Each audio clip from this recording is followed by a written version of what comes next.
Welcome back to another Twin Cap. We're going to be talking about Twin Peaks Season 2, Episode 9, Arbitrary Law. Jake, what did you think of this episode? Holy shit, dude. I mean, I feel like I keep saying like, oh, this might be my favorite episode of the whole show, but this one, like, dude, holy shit. Like, this one confirmed for me. So I was kind of in my mind, I was kind of like, okay, just because Bob is possessing Leland to kill Maddie, and we kind of seen maybe this explains some of his erratic behavior earlier in the show, even in season one. In my mind, I was like, that still doesn't confirm that he's the one that killed Laura, because Bob could have killed Laura somehow, some other way, and then immediately possessed Leland's body. But this episode confirmed that no, Leland is the one who really did kill Laura, and we get to see an insane fallout from all of that shit happening. Yeah, it was a little weird. One of the better scenes is when Laura is attacked by, or not Laura, when Donna is attacked by Leland. It's weird. It's kind of Bizarre, weird. dude. Yeah, very It was weird because it's it not was Maddie. Like Maddie made sense, but with Donna, she was wearing Laura's sunglasses, which was like a trigger to so it's almost like instinctually anything that reminds him of Laura, he just goes after, you know? It was. I mean, that makes sense. But for me, that whole scene was like awkward, almost. Like it was like cringe Yeah. And like because he's not where's even. the mom? Where's Laura's mom, you know? Dude, she might have been at Sunday church or some shit. I don't really understand that either. But man, when he was like, he like grabbed hers. It was just like, oh, that's kind of cringe. Like it wasn't even scary. It was just like, you know, like Yeah, yeah. Yeah, it was crazy and it was really intense. Like this was a really intense episode. I didn't think it would get dude. any better than 8, but I think this is the most intense that an episode of Twin Peaks has been. yeah, yeah. What do you think of so basically the murder of Laura Palmer has been solved I mean for the most part. Mm-hmm. What did you make of the owl at the end, which is obviously Bob? Like what do you think about all of that with the symbolism? It was a really crazy way for the episode to end because it just kind of ended like on that shot, like a picture. Um, the we know that the owls are not what they seem. I feel like the owls, but it's owls plural. So is it just Bob and Mike? Because here's the thing: when Leland was dying, he kept saying they want, they want. And so I'm like, okay, is that just Bob and Mike, or is there some other? Is it like a whole other world of demons out there? You know? And well, and the interesting thing is too that Leland didn't necessarily do it because he was possessed by Bob, who is Mm-hmm. he's been possessed maybe many years, but it begs the question of like, is Bob like an actual entity that can possess people and, commit these acts, or does Bob represent the evil of men? Like the evil of man and what man can do. So, it kind of goes a little deeper than that, and I think that's what Albert was saying about it because it's like, is this actually an entity or is this just like a representation, you know? It's interesting because like I mean there's something I think it's in the next episode, spoiler alert, that they deal with that exact question. Hmm. Um and it's for me it's like I see what they're going for there and it's almost they they come like halfway towards breaking the fourth wall when they talk about that because everything is a metaphor. You know what I mean? Like a bad guy in a movie can be a Satan figure. A good guy can be a Yeah. Jesus figure. You know what I mean? So like you're kind of just getting into like the nature of storytelling, but then making that part of the plot of the story, which is a choice. But it's But for different too with me, like Lynch within the because, oh, go ahead, go ahead. Sorry. no, go ahead. No, I was gonna say, but yeah, but it's funny with Lynch, it's like, it is like what you're saying, but with Lynch, there's also this other component of like, well, shit. I like, like what exactly does this mean? Because this is a weird show. It gets really weird. Is it something entirely different, you know? Yeah, I don't know, man, because like maybe it is just the evil. Maybe it's like both. Because here's the thing: like Maddie saw that guy. You know what I Hmm. mean? Maddie Yep. saw Bob Yep. without Leland even being there. Uh, Same with Laura's mom. I forget her name. Leland's wife. So it seems like within the world of Twin Peaks, it's not just, oh, this is personified evil that men do. It seems like this is a real like agent with like emotions and feelings and thoughts and shit all his own, like consciousness. But then is it maybe that like the evil that men have been doing for thousands or millions of years metaphysically created this agent called Bob? And so it kind of seems to me Yeah. like it's the merging of the those two worlds. Yeah, I like that. Because at the end, it's obviously the owl is like it's signifying that the evil entity and the overall evil of man is still in the woods. Like even though killed or Leland or whatever, it's they didn't kill Bob. Like it's not. Mm. It's still out there, and that's kind of what it's saying. And then it goes back to the thematic line of the owls are not what they seem, which we think we knows what it means, but is there more? Obviously, the owls are tied to supernatural entities or forces, but Hmm. it's very interesting. Maybe it is Right, as simple as we because think, but I don't know. it could also be Lynch saying like Bob is not what he seems, you know. Yes, yes, and solving the murder of Laura Palmer did not defeat the evil. So now we get into like what is going on with Twin Peaks. But it's still going to be like the Laura Palmer and her death still remain the Hmm. like emotional center of the story, but now it's like let's figure out what's going on in this town because something is off, you know? It reminds me, so when I was like 11, 12, 13, oh, probably like 10 to 13 range years old, I was just Mhm. obsessed with this idea of becoming an author. And I basically just wanted to be Stephen King. Like that's all I Yeah. wanted to do. And I came up with this story. Damn, what is the name of that story?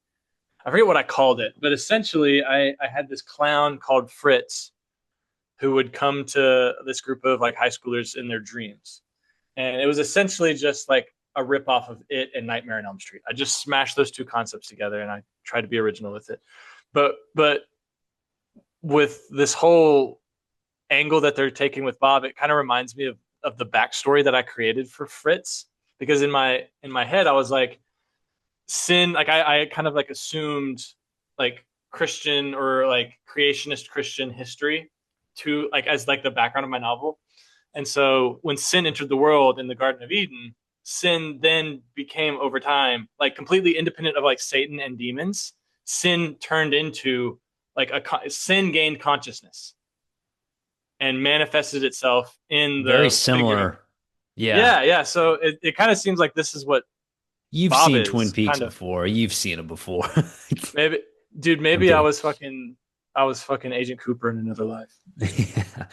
Yeah, it was good. It's funny, man, because once we like if you just kind of look up like what people say on Reddit, which obviously I don't want you to do because I don't want it to get spoiled, but the Yeah. consensus amongst many fans of Twin Peaks and casual fans is that once it gets past episode 10, that's when like the slowness and the weirdness kind of starts like for the next 5 to 6 episodes. It's kind of a slog, and there's like all of these other side stories. James goes off on this weird little road trip side quest. So this is like the part I'm most excited to watch to see if I still think that it's a bit slower compared to the others. But I hope I love it because I'm loving season 2 more than I remember. So Yeah, I mean, just seeing how because like there was such a resolution to this episode in a lot of ways. Like even just the way it ends, like it feels like all right, season two is wrapping up. But it's really we're just not even starting to halfway take through. off Yeah, we're not even halfway through. numerically. Like and dude, fucking Agent Cooper, man, dude, I aspire to be Agent Cooper. You know why? Because Agent Cooper is like he takes security and like law enforcement and national security. Like he takes all this super seriously, but the motherfucker acts like he has an MDiv in spirituality because like the way he was like holding Leland and like literally like helping this man die and like enter the light, enter the next realm. Like that's a death doula. Like the motherfucker has an MDiv. You can't convince me otherwise. Yeah, no, yeah, it's yeah, there's so much more I want to talk about, like with stuff coming up. But you've seen the next one, so we'll talk about that soon. I'm going to knock it out pretty quick.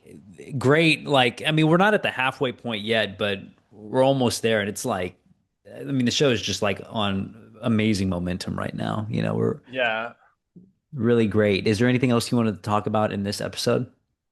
The only thing I wanted to talk about was, hold on. Do you like Nightmare on Elm Street?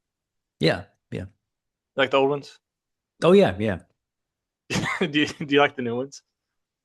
Yeah. I haven't seen the new one in a really long Or time. yeah, there's only one. Yeah. Yeah. Everybody says Yeah. the new one. But it Um, was the first one I watched. I remember liking it just because it was rated R, but I'm sure it wouldn't hold up if I rewatched it.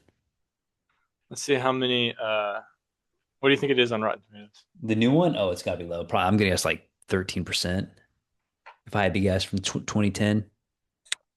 Wait, let's see. I like the guy that they cast as Freddy. I thought he did a pretty good job, but Oh, dude, 14% on Rotten Tomatoes. yeah, it was pretty low. But I liked it just because I was young and I was like, "Whoa, this is Same, awesome." same. I Yeah. watched this when it first came out, so it was one of the few R-rated movies my mom let me watch. Anyway, that has nothing to do with Twin Peaks. I was just like, I didn't want to forget about it. Yeah, a lot of those like 2000 movie or horror movies that came out like between 2000 like let's say 3 and 2010, even though they have bad reviews, they're still like some of them are pretty well made. Like just with the gore and the practical effects. And I remember that one being having some pretty good scenes in it. I mean, I think you should always take like audience scores or Rotten Tomato scores with a grain of salt. Yeah, And context like matters. they're rough estimates, context matters, but I take it with like extra and like I take it with like several extra grains of salt when it comes to horror Oh yeah. because Yeah. audiences are just so picky with horror and like rightly so, but horror is just like it's one of those things where different depending on the type of horror, it's not for every audience. It's not for every horror audience. You know, there's different audiences for different Yeah. types of horror. Yeah, like here's an example. There was a movie that came out in 2005 called House of Wax. Have you seen it before? No, I've never heard of it. It has like Paris Hilton, Chad Michael Murray. It when it came out, like 27% on Rotten Tomatoes. That movie has aged so well, dude, because of its use of practical effects.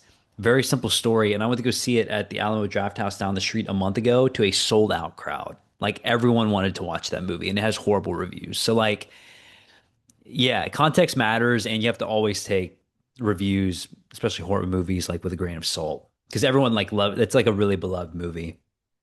I wonder how many of them were just there for Chad Michael Murray. Yeah, yeah, I know. Yeah, probably everyone.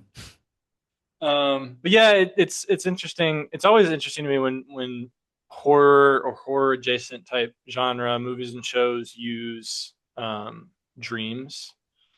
Hmm. It's definitely like a trope within it. So it's interesting to see that come up here, which leads me to the last thing about Twin Peaks, which is right before Donna goes, I think she, at the beginning, towards the beginning of the episode, she goes back to that house to Oh Miss yeah, Tremont. yeah. And that old lady apparently has been dead for several years. No Hmm. grandson. The daughter is like, oh yeah, she's been dead for several years. Oh, and by the way, there's a letter from you from Harold Smith. What the fuck is that about? You know, I know. I don't know. Um, we'll find out soon. But yeah, because it's you can like, even. oh that, huh? Oh, go ahead. Nothing. You're gonna try to make a joke about them being behind me, No, but no, no. I'm I was not gonna gonna say. because I was gonna I say. see your shit coming from a mile away now, Tyler Tompkins. No, no, no. I promise. I was doing like Rotten Tomato research because you brought up an interesting point, and I'm looking at Twin Peaks. Season one has a 91%. Season two only has a 65%, and it's amazing. You know what I mean? Like the context of Yeah, it matters. You know. because here's the thing. I know why. I know we both know why, right? Like we know I why understand. No, season I one is understand. Yeah. 95, season two is 65, but audiences are just fucking wrong. You know what? They're Yep. just wrong. Yep.